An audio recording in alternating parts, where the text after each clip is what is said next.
नमस्कार दोस्तों, जय माता जी।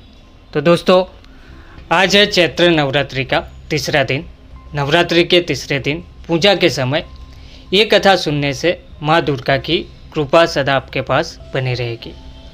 आज चैत्र नवरात्रि का तीसरा दिन है। इस दिन विशेष रूप से माँ चंद्रघंटा की पूजा की जाती है। माना जाता है कि जो भी व्यक्ति माँ चंद्रघंटा की पूरी श्रद्धा भक्ति से आराधना करता है वह पराक्रमी और निर्भय हो जाता है। आइए विस्तार से जानते हैं माँ चंद्रघंटा की कथा और उनके मनपसंद भोग के बारे में।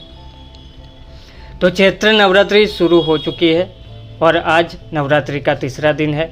जो भी माँ चंद्रघंटा को समर्पित माना जाता है, इनके माथे पर अर्धचंद्र सुशोभित है, इसलिए इन्हें चंद्रघंटा भी कहा गया है। साथ ही माँ चंद्रघंटा की पूजा अर्चना करने पर हर तरह के भय से मुक्ति मिलती है।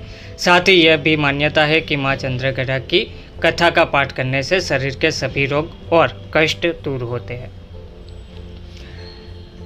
तो कथाओं के अनुसार माँ दुर्गा का पहला रूप माँ शैलपुत्री और दूसरा माँ ब्रह्मचारिणी स्वरूप जो भगवान शंकर को प्राप्त करने के लिए माना जाता है। जब माँ ब्रह्मचारिणी भगवान शंकर को पति रूप में प्राप्त कर लेती है, तब वह आदि शक्ति के रूप में प्रकट होती है और चंद्रघंटा बन जाती है। माँ दुर्गा ने माँ चंद्रघंटा का अवतार तब लिया था जब संसार में दैत्यों का आतंक बढ़ने लगा था। साथ ही उस समय महिषासुर का भयंकर युद्ध देवताओं से चल रहा था। महिषासुर देवराज इंद्र का सिंहासन प्राप्त करना चाहता था। वह स्वर्ग लोक पर राज करने की इच्छा पूरी करने के लिए यह युद्ध कर रहा था।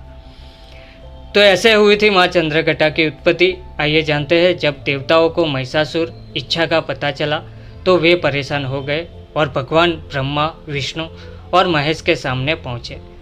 ब्रह्मा, विष्णु और महेश ने देवताओं की बात सुनकर क्रोध प्रकट किया और क्रोध आने पर उन तीनों के मुख से जो ऊर्जा निकली, उस ऊर्जा से एक देवी अवतरित हुई। उस देवी को भगवान शंकर ने अपना त्रिशूल, भगवान विष्णु ने अपना चक्र, इंद्र ने अपना घटा, सूर्य ने अपना तेज और तलवार और सिंह प्रदान किया। इसके बाद माँ चंद्रघंटा ने महिषासुर का वध कर देवताओं की रक्षा की। तो ऐसे माँ चंद्रघंटा की उत्पत्ति हुई थी। माँ चंद्रघंटा को भोग क्या लगाना चाहिए? तो नवरात्रि में माँ दुर्गा के 9 रूपों को अलग अलग तरह के भोग चढ़ाए जाते हैं। माना जाता है कि माँ चंद्रघंटा को खीर बहुत पसंद है, इसलिए माँ को केसर या साबूदाने की खीर का भोग लगा सकते हैं। पंचामृत का मिश्रण इन सभी 5 गुणों का प्रतीक है। पंचामृत दूध, दही, घी, शहद और गंगाजल का मिश्रण होता है।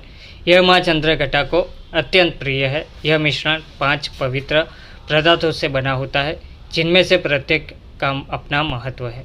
दूध को शुद्धता और पोषण का भी प्रतीक माना जाता है, इसलिए आप माँ चंद्रघंटा को कच्चा दूध भी चढ़ा सकते हैं। दही भी माँ चंद्रघंटा को बहुत प्रिय है। आप दही को सादा या फिर फलों के साथ मिलाकर भी चढ़ा सकते हैं। तो दोस्तों, आज चैत्र नवरात्रि का तीसरा दिन है। तीसरे दिन में माँ चंद्रघंटा को समर्पित माना जाता है। आज के दिन माँ चंद्रघंटा का कथा और पाठ करने से शरीर के सभी रोग और कष्ट दूर होते हैं। धन्यवाद। जय माता दी।